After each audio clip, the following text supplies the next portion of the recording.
All right, y'all, welcome to the Scott Horton Show. I'm the director of the Libertarian Institute, editorial director of antiwar.com, author of the book Fool's Errand, Time to End the War in Afghanistan, and the brand new Enough Already, Time to End the War on Terrorism.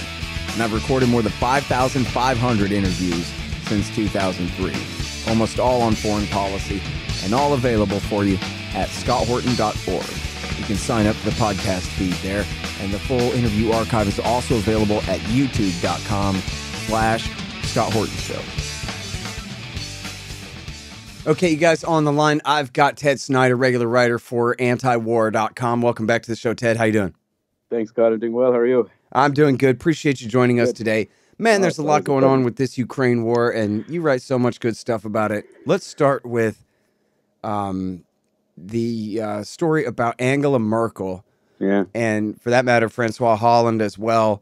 Yeah. Telling the European press that the Minsk II deal, I guess Minsk I and Minsk II of 2014 and 15, that they were essentially hoaxes, that they never meant to implement a peace deal. They were just trying to buy more time for America to build up Ukraine's armed forces before the war got back started again. What do you make of that? You know, I think the ramifications that are huge, and I think, like you said, so much has happened so fast since then. The story didn't get the shelf life to get the attention it deserves. But this is a major story, Scott, because it totally rewrites history if it's true, and if it's not true, it's equally significant for its consequences. So I think the big story here is, which we'll talk about, is the consequences of what Merkel said, whether she's telling the truth or not, because some people think she's not. And I think the second big story is that this is much bigger than Angela Merkel, because although you alluded to it, Scott, almost nobody else has.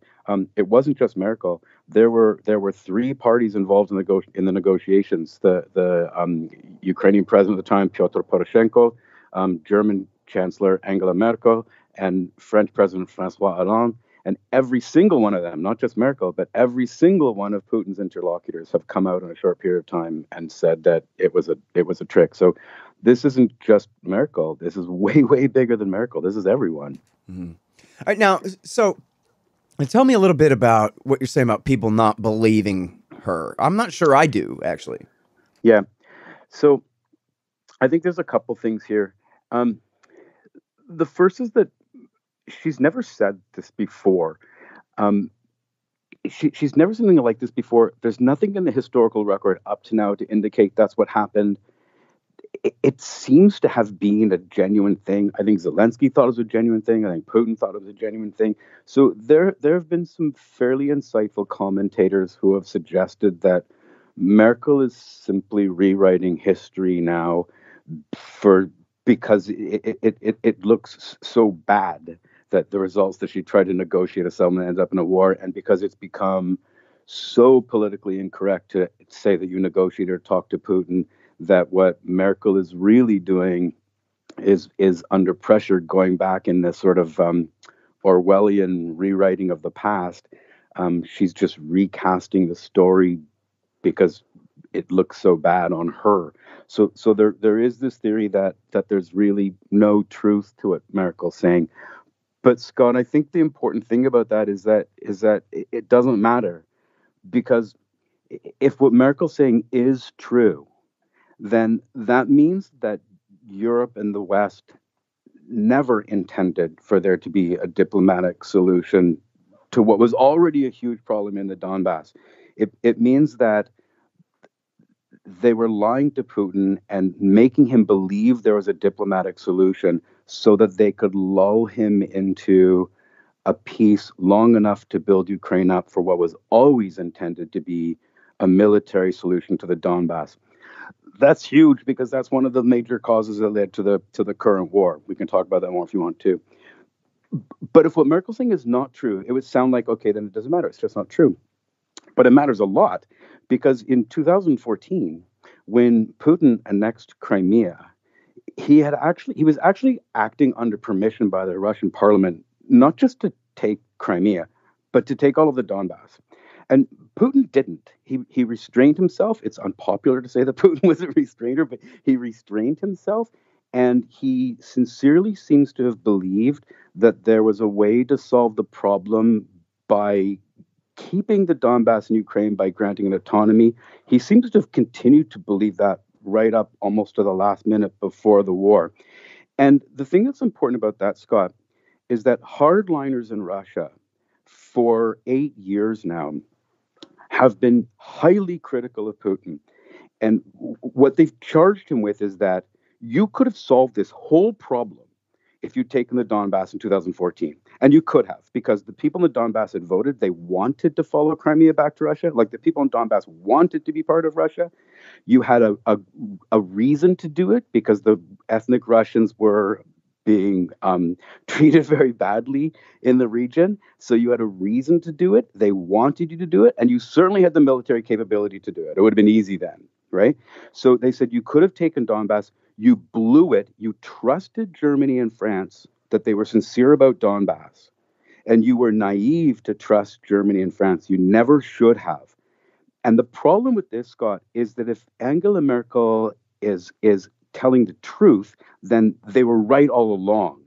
And if she's not telling the truth, then what she's done now is destroyed any last confidence that Putin could have in trusting what anybody's saying. So this is why, Putin on New Year's Eve, he gives a speech to the nation. And he says that for ages and ages now, the West has been telling us that they want to solve the Donbass peacefully. But really, they've been talking about well, his quote is, the West lied to us about peace while preparing for aggression. And today, here's the thing, they no longer hesitate to openly admit it. He's referring to Merkel, like, openly telling this Right. lie and completely destroying the credibility. So if it's not true, then it's equally serious, because it's substantiated and reinforced the Russian belief that they can't trust the West. It's a nightmare scenario either way, and so it's really, it doesn't matter whether she's telling the truth or not telling the truth. If she's telling the truth, it rewrites the history. If she's not telling the truth, then it destroys the trust and gives Putin no reason to trust the West in negotiations now. Man, that's really something else. And as you said, yeah, with Holland and Poroshenko saying the same thing, that, yeah, it was all essentially just a scam. Well, it's funny. I'm going back to, like, at the time, Merkel and Holland came to D.C. to, it was reported, ask permission essentially from the world emperor Barack Obama in person. She didn't just call him. She got on a plane and she came here and she said to him, listen, I'm going to Minsk and I'm hammering out a peace deal here. This has gone on long enough. This is November 2014. And Yep. Obama said, okay, lady, fine, go ahead. Right? That was the narrative at the time. And, I guess it's possible that he said, okay, but it's all just a scam. We don't really mean it, except that his policy was to not arm the Ukrainian government because he was afraid of what an escalation that would cause in the war. Yeah. And afraid of what the Azov battalion might do with weapons that he gave them.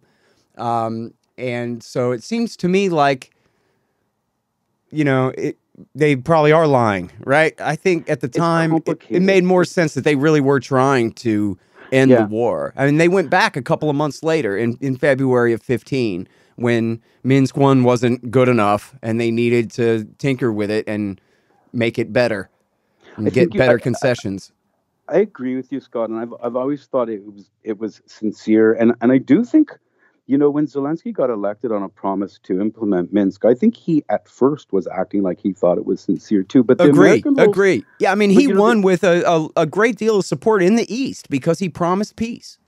He did, and when he got elected, his comments were all about continuing to do that at first. But Scott, the American role is really complicated because the U.S. didn't want to broker Minsk. They stepped back and they let Germany and France broker Minsk. But the U.S. and the UN both agreed to Minsk. But there are reports that the U.S. was advising Zelensky to not implement Minsk. Like, they actually directly told him, don't implement it. There's reports of that. I can't confirm that, but there's reports that they directly told him not to implement it. Indirectly, they discouraged Minsk because right after the signing of Minsk, they started flooding defensive weapons into Ukraine. So they say on the one hand, well, not exactly. I mean, I don't think they started putting the weapons in until 17.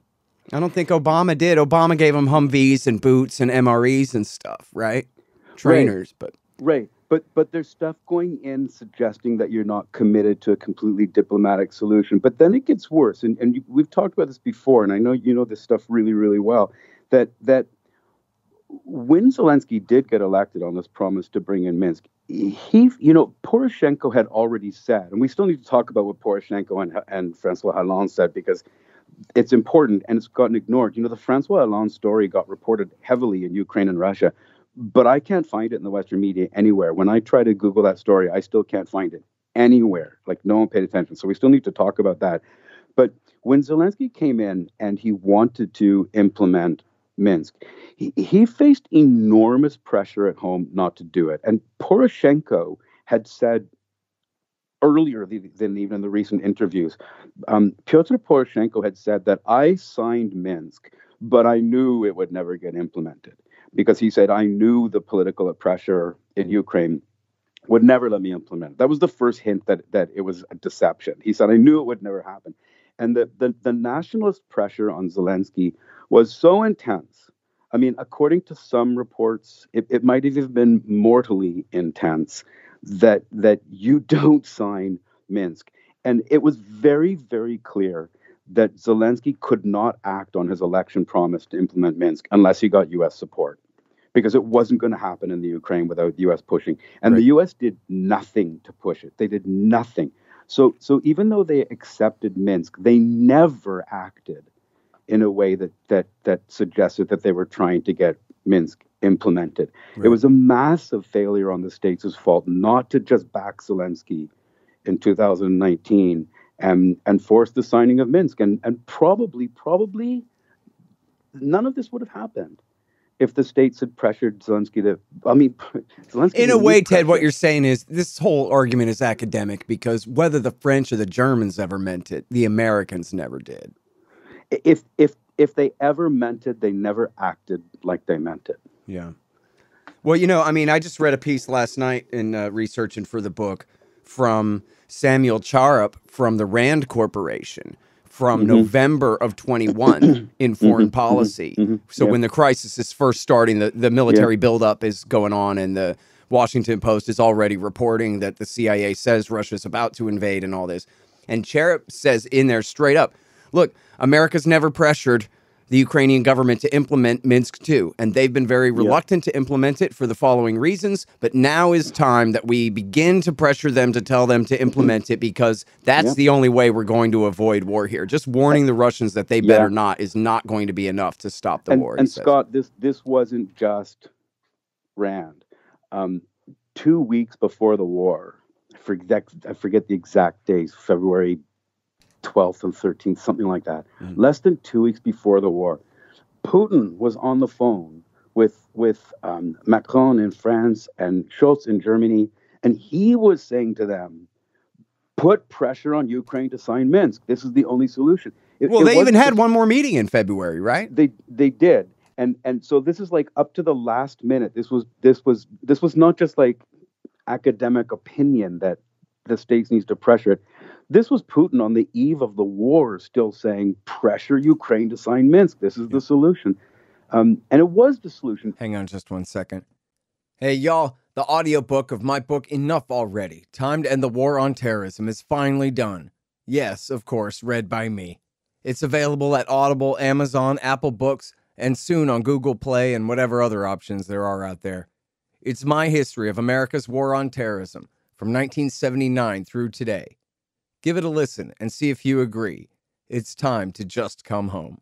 Enough already. Time to end the war on terrorism. The audiobook.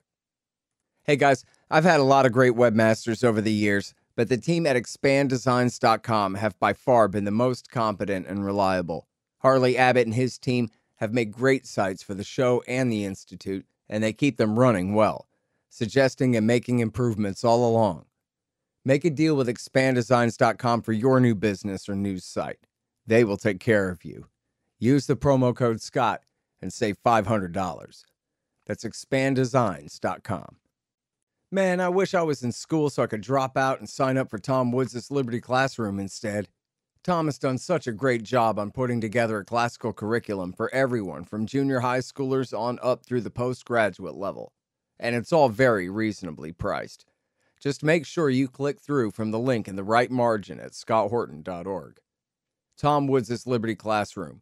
Real history, real economics, real education. Well, the importance of the Cherub thing is that here's the guy from RAND saying the U.S. has never pressured Ukraine to implement the deal, and therefore they haven't because they don't want to. Correct. And so he's correct. really confirming what you're saying there. Even if we don't know that they explicitly told Ukraine not to implement it, here we got the guy from RAND saying, well, we sure as hell never told them to implement it. Yeah, and if you look at sort of the academic record, you look at what scholars are writing about Minsk, it is really clear that the U.S. didn't pressure Ukraine to sign Minsk, and that is what Zelensky needed. And I don't want to portray Zelensky's like that they need to pressure Zelensky. Zelensky was willing to sign Minsk. He needed U.S. support to sign Minsk to counter Ukrainian pressure not to sign it. Or to implement it, you mean? To implement it, yes. Yeah. Sorry, not to sign it. So that's all. That's what was needed, right? So I mean, and it could have happened, and it probably would have solved the problem. And now you get this sort of very short window of time now, where all these signatories to Minsk are coming forward and saying that that it was a trick.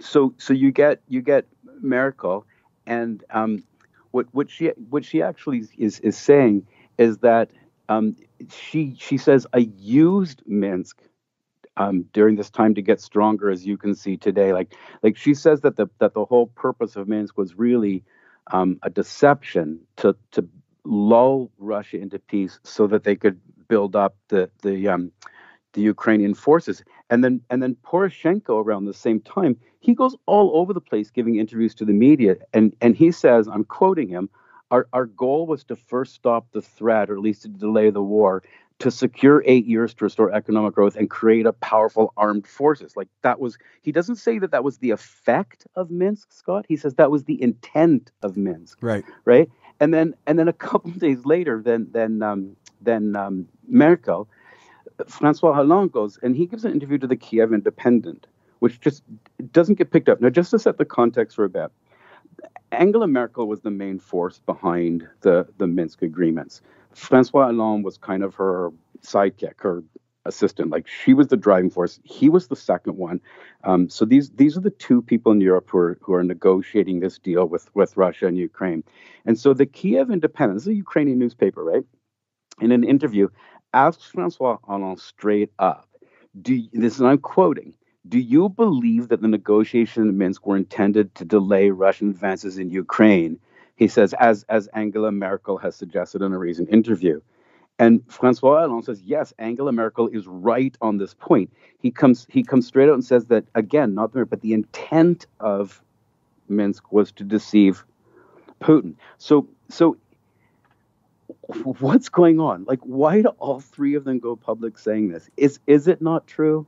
Is it just to sort of rewrite the past so that they don't look bad? Is it true?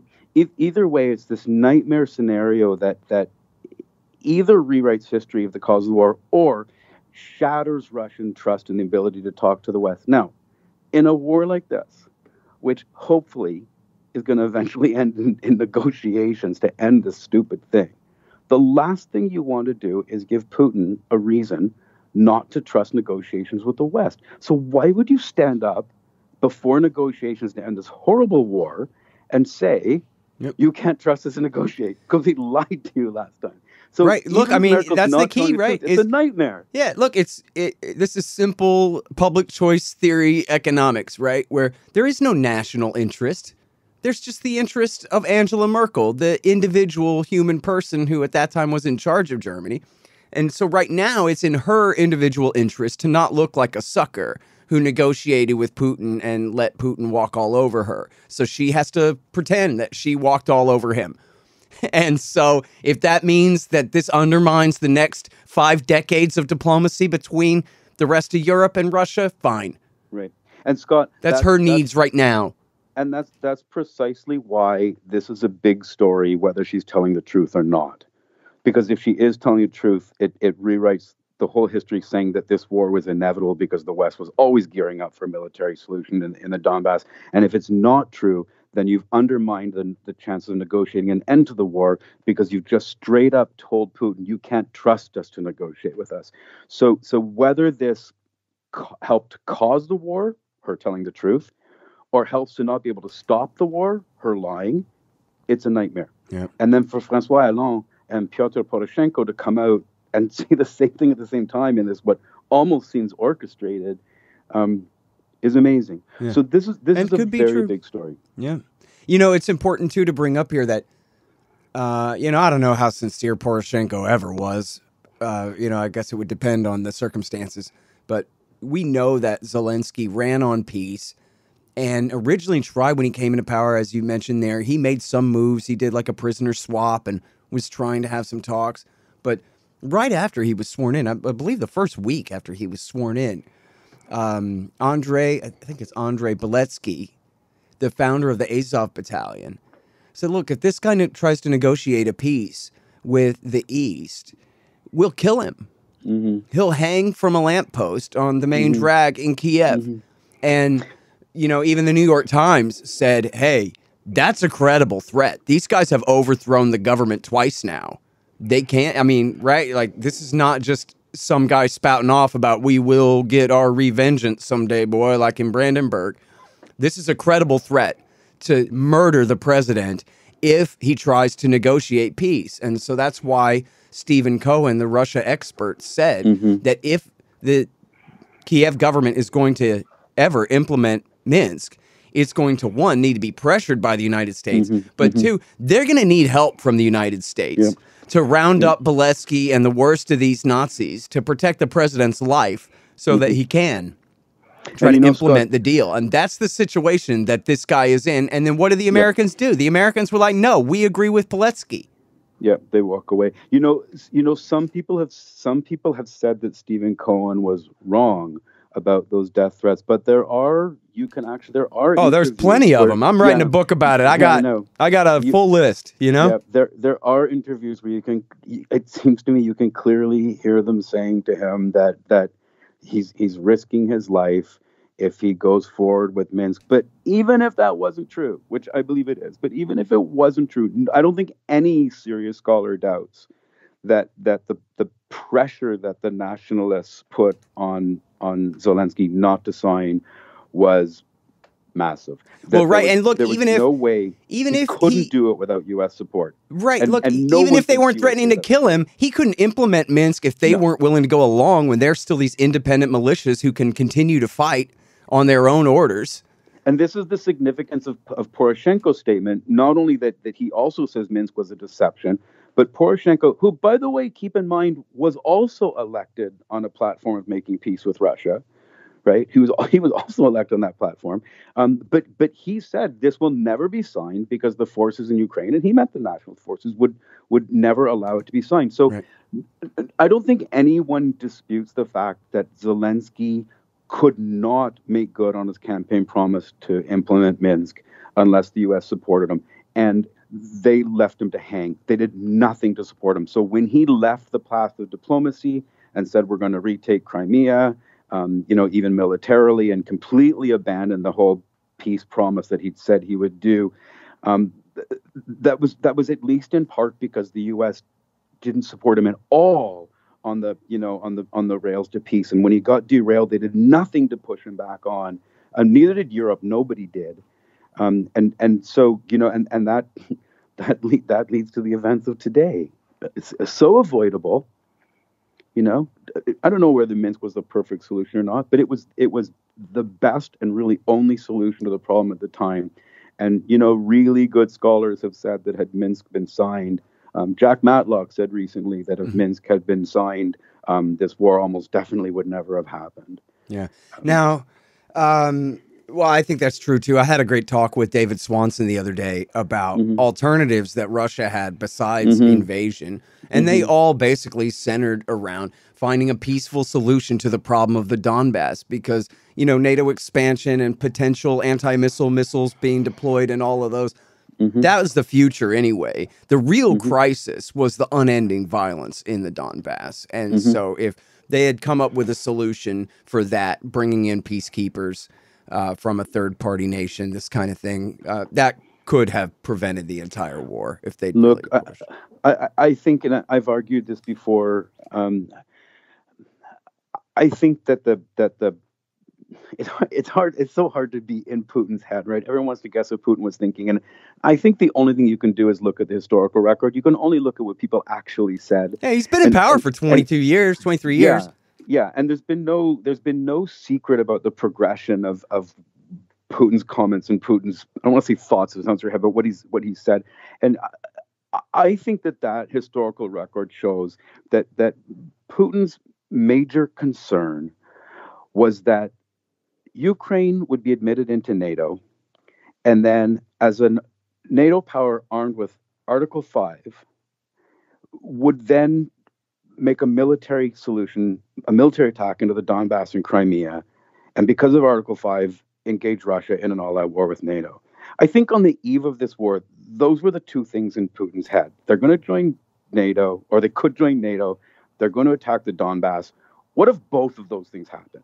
Right. If they attack the Donbas and they're in NATO, we're in a NATO war, right? Yep. So what needed to be addressed was both of those.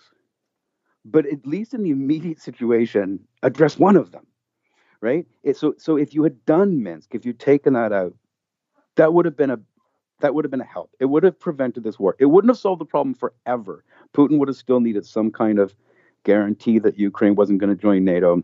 And it couldn't be a verbal guarantee because the West had completely broken its verbal promises for NATO not to expand east. And he was very clear about this. He was very clear that it has to be a written legal guarantee this time. There's this great moment where Putin turns to Lavrov. It's on TV, to Sergei Lavrov, the Minister of Foreign Affairs, and he says, we need to get written guarantees on this now. And he said in a speech they have to be written because we were deceived about verbal promises not to advance east. So it had to be written, and those were the security proposals that Putin gave to the states in NATO, just before the war. That's what they were. That's one of the things they were saying is we need written guarantees that Ukraine won't join NATO, that NATO won't flood Ukraine with weapons, and he needed a solution to the Minsk Accords. All right, now listen, man, we're almost out of time, Ted. But Can you give me just a minute or two on the escalation of the tanks and what you write here about the possible window for negotiation and whether we might have missed it? Yeah, I think, Scott, there's so much to say there. I wish we had it like an hour for this, but yeah, I think that a little while ago, I think it was November, when Ukraine had made some advances. How strategically real those were or not is another story. But the many experts in the West, including military experts in the West, were starting to talk about this moment where Ukraine's probably in the best position on the battlefield they can get into. They called it an inflection point, that we've reached this moment where Ukraine's advanced as far as they can go. This might be the moment to negotiate, because Biden has always said our purpose is to put Ukraine in a position on the battlefield, to put them in the strongest position at the negotiating table. And here were experts, including top American generals, saying this is that moment where the strongest point at the negotiating table. And at that point, they had two choices. They could have forced negotiations, or they could say, if Ukraine can't get any further than the weapons they have, we're going to give them bigger weapons. And so unfortunately, they missed that window, and they're giving bigger weapons. Now, this is really, really complicated, because there's also a story that came out in the Washington Post that really I thought everyone would jump on it. No one did. When Burns went to Kiev to talk to Zelensky, the newspaper reports were all on. He's telling them what the States thinks Russia's military plans are. That's not a story, Scott. Everybody knows the States has been giving Ukraine intelligence on Russian plans. The story was that, according to the Washington Post, what was really upmost on Zelensky's mind is how much longer can I count on flow of weapons into Ukraine. And apparently the message Burns gave him, according to the Washington Post, is that this isn't going to go on forever. And they say, the Post says that their sources told them that Zelensky walked away thinking that he thinks that this current huge batch that's happening now, he can count on for a while, but can't count on another one after. So then you get this idea that here's the new window, right? That there's one more push. So the U.S., sends all these weapons in, but the U.S. is also saying quietly, and by the way, so is Kiev, although no one talks about this. This came out in I think it was it David Ignatieff? I think maybe writing the Post thing too, but like really mainstream media, that Kiev also thinks they can't take Crimea. So you give them these tanks and weapons and stuff to make a push on Crimea, but knowing you can't really conquer it. But if you can scare the Russians to think Crimea is vulnerable, then maybe you've got this new position that Ukraine can be in a stronger position on the negotiating table. Boy, these Democrats are just geniuses with their fourth dimensional chess. You're blowing my mind here. Sorry, go ahead. Well, look what they're doing with the tanks now. I mean, I just wrote a piece. It's not out yet on anti-war, but I'm just writing a piece on the tanks. And, it seems that the States is promising tanks that they know aren't going to get there on time to fight in this war. There's all kinds of... Do they think that the Russians don't read the Post? Well, I don't know. I was talking... They got to give away their whole game all the time, I was talking to one Russian scholar who said to me, do the papers not notice these contradictions, or are they codes for like analysts in Russia to pick up? Are they... Look, is it possible? I don't know, Scott. I'm just totally winging it here. I should talk to you about this after we're not on the air. But is it possible that the States wants Russia to know, yeah, we're sending these tanks because it was the only way to get Europe to send the tanks, but don't worry, they're never really going to get there. We're not really... Right. It's just like when Biden chastised Lloyd Austin for saying we're trying to weaken Russia. Because that's going too far. But then in the Washington Post, another week or two later, they said, no, that is still the policy, though. We just had to say that. Well, didn't obviously Biden authorized him to say that, too, because the walk back was too far and made him look like a wimp. So now he had to walk it forward again. But the Russians are reading this, too, dude. Yeah, and Scott, that makes whatever America's intents are, that makes this escalation so dangerous because they're pushing these weapons so far, and the only reason they're doing it, they keep saying, is that Putin hasn't used a nuclear weapon yet, so we don't really believe that he's going to. What a stupid gamble to take. First of all, of course, he hasn't used a nuclear weapon yet because you haven't crossed the threshold of where Russia would use a nuclear weapon, which is same as the States, only not as bad as the States, an existential threat in our country. But if they keep sending in these weapons that can challenge Crimea, and now they're talking about jets, planes, they're pushing and pushing and pushing. So whether they're serious about it, the escalation is so dangerous. I suspect the purpose of all this really is just to advance the Ukraine far enough that they think they can scare Russia into more negotiations.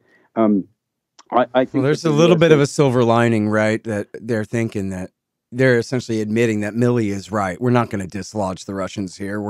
They're going to lose the Donbas. The only question is when we negotiate that fact and whether they get Zaporozhye and Kherson too. Yeah. So I think the escalation now is very dangerous, and there's a couple really interesting articles out this morning about Ukraine already asking for planes now. But yeah, I saw a thing that said Poland gave them a couple of MiGs. I don't know if that's true. That was yesterday. Know. I haven't seen that. I'm so sorry, man. I really wish we could go on for an hour, but I got another one that I'm already late for. Topic. We could do another hour on this whole. Yeah, we need to do this more often, I think. Yeah. But listen, everybody, read Ted Snider, man. He's at antiwar.com, and as you can tell, on top of every bit of this for us. Thank you so much, Ted. Thanks, God. It was great talking to you. The Scott Horton Show, Anti-War Radio, can be heard on KPFK 90.7 FM in LA. APSradio.com, antiwar.com, scotthorton.org, and libertarianinstitute.org.